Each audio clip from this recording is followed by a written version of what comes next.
Soon, they came to an old wooden bridge. Diesel 5 thought nothing of it at first, until he noticed something. There was a large gap between both ends of the bridge, meaning it had collapsed. Can you two stop? The bridge is out. The twins said nothing and kept moving. Diesel 5 was now desperate. Are you deaf? I said the bridge is out! Despite the Diesel's wailing, they moved closer to the edge. Then, as Diesel 5's first set of wheels left the rails, they came to a halt. Diesel 5 began to teeter. What? What are you doing? Tell me, Buzzbox, how does it feel teetering over the edge? Donald questioned. How does it feel knowing you could fall? What do you think it feels? It's bloody terrifying! Now pull me back! Now you know how I felt when you tried to push me off the quay. Not to mention that tank engine you sent flying into the bloody sea.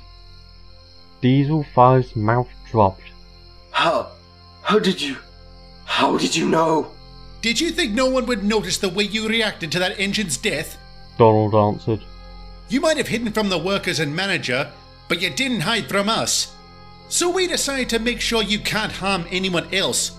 Of course, we had to get you to a standstill, added Douglas. So we contaminated the fuel in that goods yard with our water. Considering the length of the journey home, we knew you couldn't get back without taking some more. This was all planned? Please, I swear it was an accident. I never meant for that engine to fall in the ocean. I thought his brakes were... Don't give me that rubbish! Bellowed Douglas. As Donald said, we saw your reaction. That big grin on your face when the engine was announced dead. Your intentions were clear, and you achieved them. And you claim you're doing better?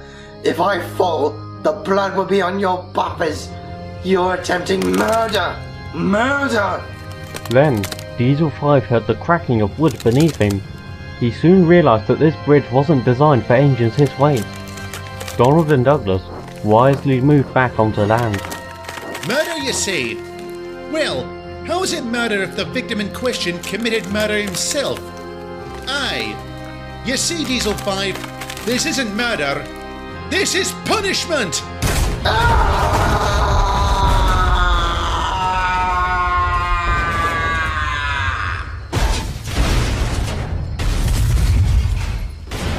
A loud, horrific scream was the last sound Diesel 5 made, as the bridge fell to pieces and he plunged into the rocks below.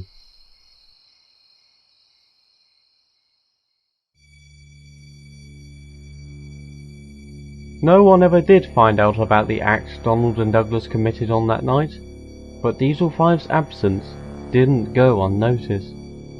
His remains were eventually discovered by a breakdown gang, all of which were taken to crew for scrap.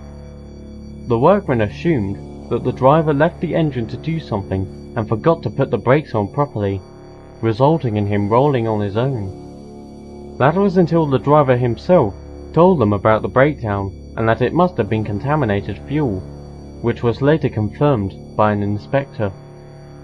In the end, no one has an answer to what happened to Diesel 5 that night. At one point, he was on the main line, and the next, at the bottom of where a bridge once stood. Shortly after the incident, some shocking details regarding Diesel 5's life on BR were recently uncovered. After hearing reports from eyewitnesses, Donald and Douglas discovered that that tank engine at the harbour was the 5th victim to Diesel 5. He was the cause of the deaths of 4 other steam engines, either by being pushed into the ocean or down large hills. It was also revealed that his driver had allowed him to commit these horrible deeds and was promptly arrested. After that, not much more was said on the matter. The death of Diesel 5 was still a mystery, but considering his crimes, no one thought much of it. As for Donald and Douglas, they admittedly had some guilt regarding their actions. On one buffer, it might have been wise if they brought Diesel 5 and his driver to the authorities and let them deal with it, but on the other buffer, he had taken the lives of 5 innocent engines, and it would have been 6 if Douglas wasn't saved by his twin. They eventually came to the same conclusion. No matter how it would have went, Diesel 5's fate was sealed.